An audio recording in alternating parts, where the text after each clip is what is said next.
ṣiṣẹ́. We want to appreciate our impartial judges for a very good job that they have done. At the end of the debate, the scores are 1 for School 1, St. Louis. They had 71.42%.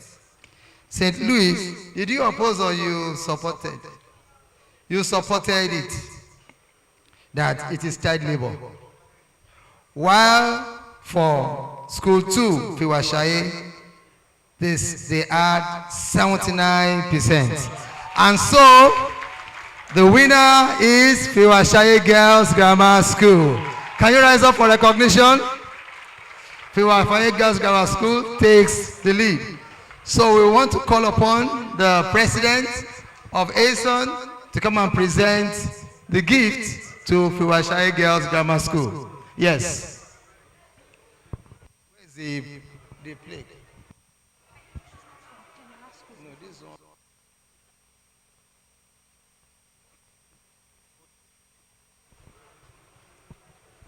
Where is the?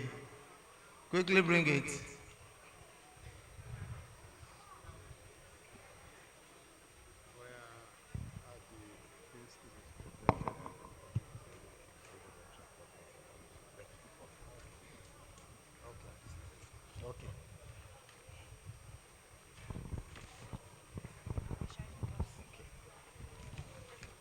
So, for coming first in the quiz and debate competitions, the overall best school, you have been awarded this certificate and this plaque to be in your principal's office. Thanks. Please come and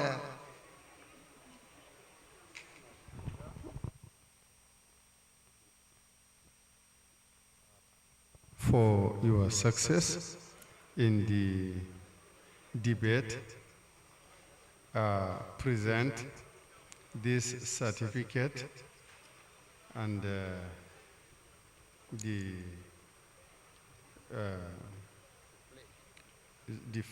plaque to you as a worthy representative of your school. Thank you. Thank you. Good.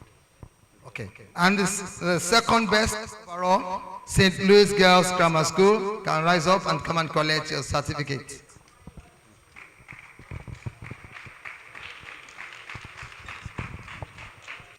I appreciate your participation, contribution.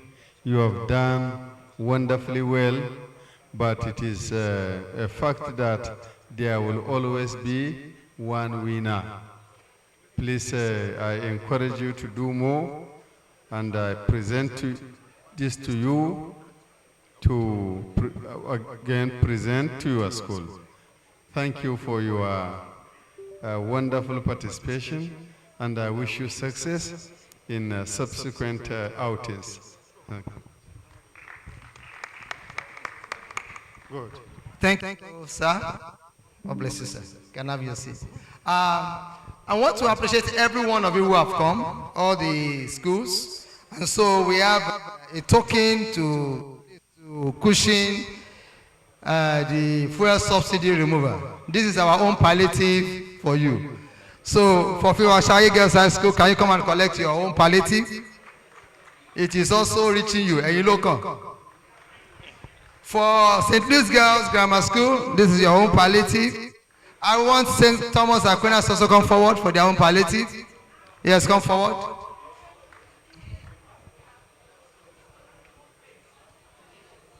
God bless you. FUTA Secondary School.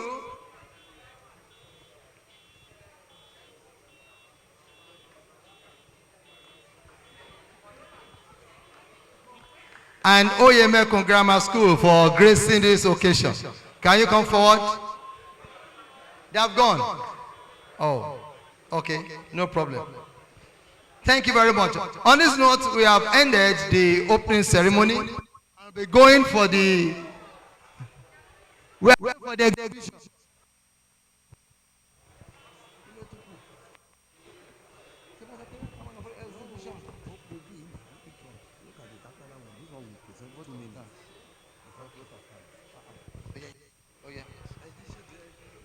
Okay. Okay. We still have a presentation, Strengthening the Capacity of Agricultural Extension by Professor Agu. It's going to be for about 3 minutes, and then we have the vote of thanks, then we have a photograph, and then we go for the exhibition. We need to take note that the technical session will begin 2:30 p.m. in this hall for physical presenters. 2:30 p.m. Please do, let's gather by 2:30 p.m. after the exhibition. So I want to welcome Professor Agu to present his speech on strengthening the capacity of agricultural extension. Thank you very much for coming. God bless you.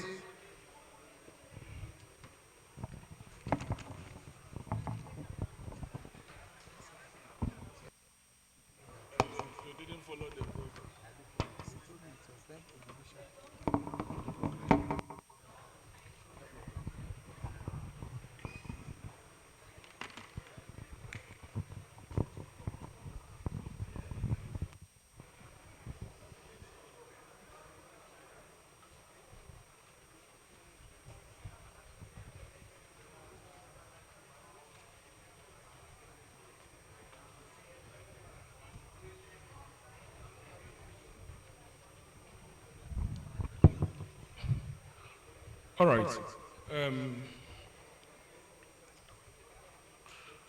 While I wait for the system to boot, I wouldn't waste our time. It's trying to recognize my face. That's the problem with technology. Now you have laptops that way. If it doesn't recognize your face, it won't open. And so I'm battling. Maybe my face has changed this afternoon, so it can't recognize the face of the owner. Right. While we wait on that, I want to thank everyone for holding on to this point. The title of my presentation, which is just 5 slides, is Strengthening the Capacity of Agricultural Extension Lecturers in Teaching Competency-Based Undergraduate Curriculum in Nigerian Universities. Right. By way of preamble, the University of Nigeria research team actually participated in the Partnership for Innovative Research Grants in Africa. That's a PIRA project that was actually anchored or supported by the Alliance for African Partnership, AAP. The essence of that project was to strengthen the undergraduate extension curriculum in selected African universities. And so we have Nigeria in that study. We also have Kenya, we have Malawi, we have Uganda, and we have South Africa. 5 African countries. And the research study, which lasted for 2 years, between 2021 and 2023, revealed that there were process skills and competency gaps in our undergraduate extension curriculum in many African countries, not just in Nigeria. Outdated pedagogical approaches are among the major concerns, and also we have major barriers in competency-based education and student learning in these universities. Our report actually is online. The project can be found in the website of Michigan State University. It's an open access resource for those in extension that wants to look at what we did for the last 2 years. As a follow-up to the PIRA project, the UNN team applied for the National Research Fund, that was the third fund grant, and we got a new research project which is aimed at strengthening the capacity of agricultural extension lecturers in Nigerian universities. The NRF third fund research grant is awarded to our team, and it will take 2 years. It started last year. We are in the process, as we talk in the first year, it will end by 2025. Right. In terms of the research team, we have people from the University of Nigeria and Soka, that's led by my humble self. We have Professor Dimel, we have Dr. Ifoma Anogwa, we have Mr. Stephen Endele, who happened to be the deputy bossa and the finance officer for that project. We have Dr. Ibueli, Mrs. Ibueli, and Precious Aribo. We have also selected a couple of other universities across the country. We have 7 participating universities as anchor universities in the 6 geopolitical zones of this country. Here we have the Federal University of Technology, Akure here, who Dr. Akinagbe is anchoring as the head of department. We also have the University of Port Harcourt for South-South, being anchored by Dr. Clara Chinwoke Obi, who was appointed by the head of department. We also have Professor Patrick Ajay, who is the head of department in Dennis Osarebe University somewhere in Asaba for the state university. We also have Professor Julius Aja, University of Abuja, also appointed by the head of department. We have Professor Ladi Yakubu, the current head of department in Ahmadu Bello University.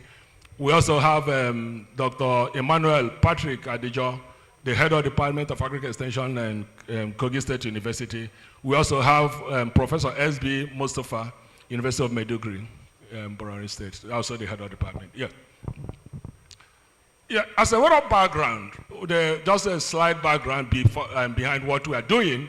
The Agriculture Extension Society, Agriculture Extension Services is the main conduit for improving the livelihood of rural farmers through facilitation, coaching, and training. We know that the quality of training of extension professionals is critical in this era of demand-driven, farmer-centric, and participatory educational program.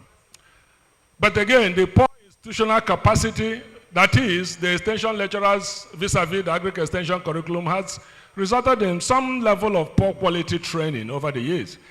And to be effective, we believe that the extension professionals are expected to remain current with emerging technologies and capable of handling challenges, tapping in on opportunities and demonstrating competencies in core areas.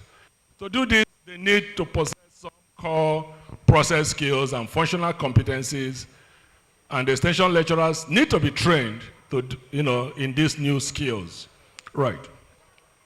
And for us, the critical thing, the aim of this project is actually to look at, address the skills and competency gaps of agricultural lecturers to implement this competency-based extension curriculum.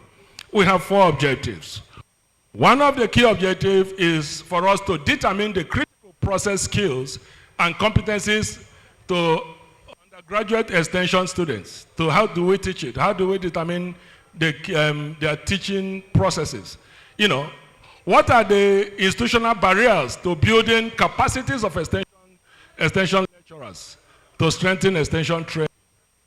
One other objective, which is functional for us, is to establish an agricultural education resource center that will support the training of our next generation of extension educators. And we also intend to introduce new pedagogical resources to extension departments in Nigeria via this particular resource center. And then finally, in terms of our approach to this study, my critical reason why we are making this presentation at this point is that when we did a PIRA project, which was in 5 African countries, we noted that Nigeria had very low response rate because these studies are online. You have to fill an online instrument. And we gave 5 different reminders for those instruments to be filled by our professionals. And then in the long run, we had just 198 respondents from the whole of Nigeria.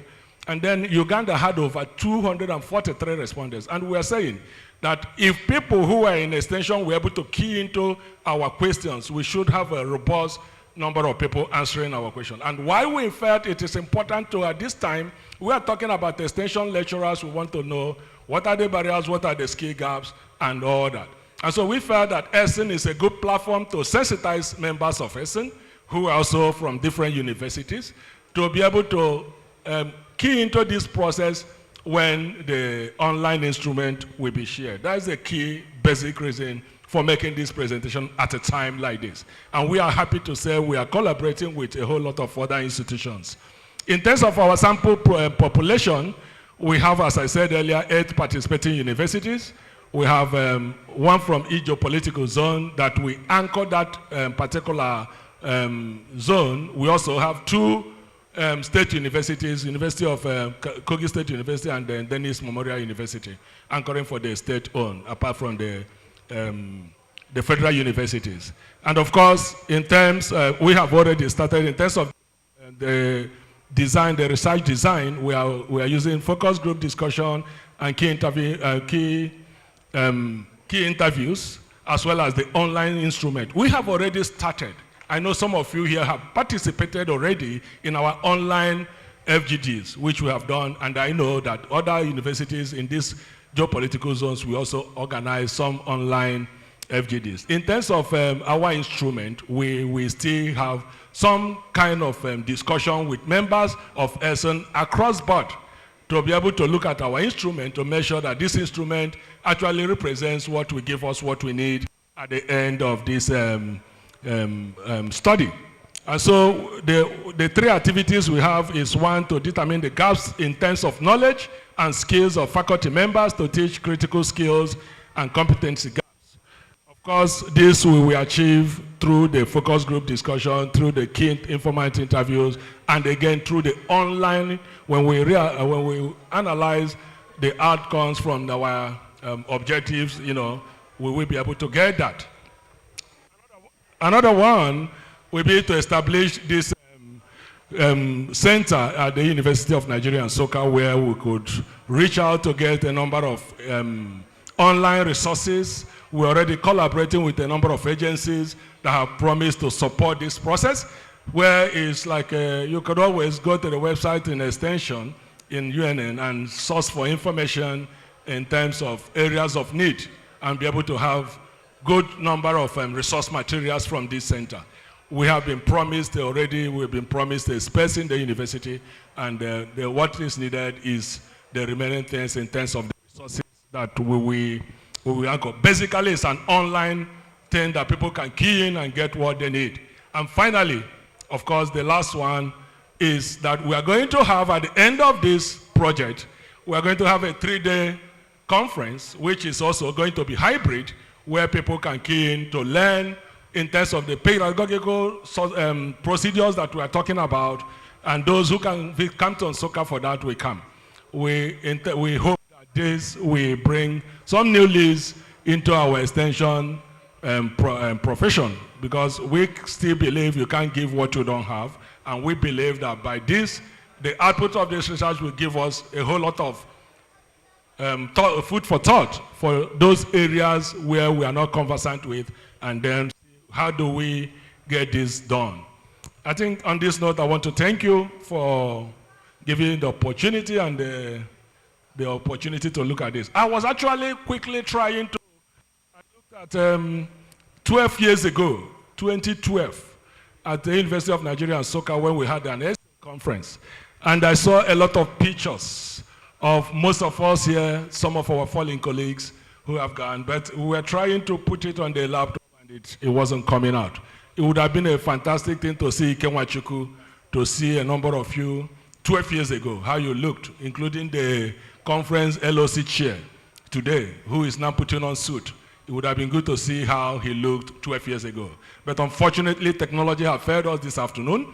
But we'll work on it and make sure members will look at this, maybe during the AGM tomorrow morning, to see how you looked, including the distinguished Professor Ane, how he was looking 12 years ago. It's a beautiful sight to see. I'm pleading with the LOC to make it just 5 minutes. We show these pictures, including Madukwe, then those days when he was working strongly. Now he has grown a lot of gray hairs. So I'm sure tomorrow morning during the AGM, we'll have a look at these things. I saw quite a whole lot of pictures, and we are looking differently 12 years after. On this note, I want to say thank you very much for the opportunity. Thank you very much, sir. Thank you for making it very brief. And want to say thank you to everyone that have stayed up to this minutes. I want to bring up Dr. Oluwole Akinagbe, the LOC chair, for the vote of thanks, after which we will go for the photograph. After the photograph, the exhibition ground. Thank you. Thank you, ma'am. I want to sincerely appreciate all our invitees. Let me start from members of Agri Extension Society of Nigeria. I will start from our father, Professor Gumba Menu. We are happy to see you in our midst, despite the short notice. We are very sorry for the delay in informing you, but we are happy that you are in our midst this afternoon. Prof, we are very grateful. And for all others that have, I can see Prof, I am very grateful. On behalf of the LOC, we are very grateful to all our professors that make today a reality. People travel all the way from the north, from the east, from the south, and they came to Akure, and we can see that they have a very successful journey. As at yesterday, when they were calling me from Manduguri that they are on the way, I said, what are the Manduguri coming here to do again? I thought it's only one person that said he is coming, but we can see, including the president, we are very grateful. On behalf of LOC, we want to appreciate you. We appreciate you for your effort. We appreciate you for your dedication. We appreciate you for your love. We appreciate you because you can't Akure to be a place that you need to visit. We appreciate you. For our students also, we want to appreciate them.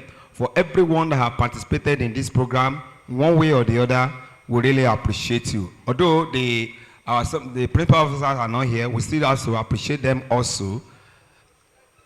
Yes, we still have to appreciate for the commissioner to be here, for the PS to be here, the past PM of ADP to be here, and people travel all the way from different places. We are very grateful. And we wish you journey mercy as you have come safely. By the grace of God, you will arrive your destination safely. But we promise you one thing. We have not started. This is just an opening. We still have a lot of package for you. Please, just stay. Immediately after this one, immediately after the photograph there, we will go to our faculty. Come and see how our faculty or school look like. We have exhibition. Different people, we have invited them, different organizations. Already the exhibition is there on the ground. Just see what we can come and see, come and buy, or we want to have a collaboration with them. They are there for us. Please just take it time. We're not going to take time from there before we now come and start our technical session. Yes, because we are going to start our technical session by 2:30. So please, once again, on behalf of the LOC, we want to say thank you for coming to FUTA, and we pray that before you go, you will testify that this is the best conference AESON has ever established, because we want to go higher. Thank you, and God bless you. Thank you.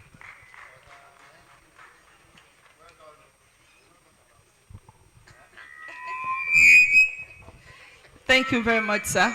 Please, can we go outside for the group photograph, after which the LOC chair will lead us to the exhibition ground. Thank you.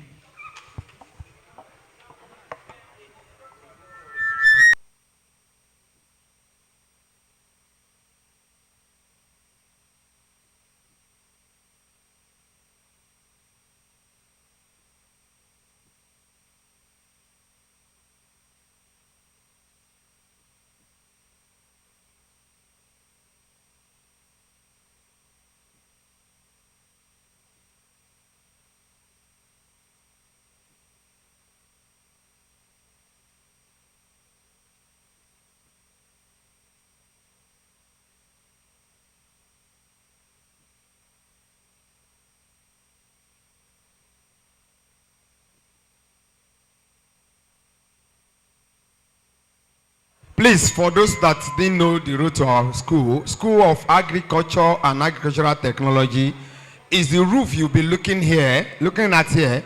You will just pass through these shortcuts here. In 2 minutes, you will be at the car park.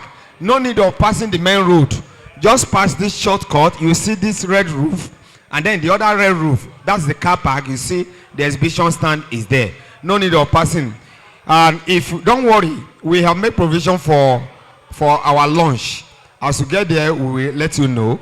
This is just a token. Thank you very much.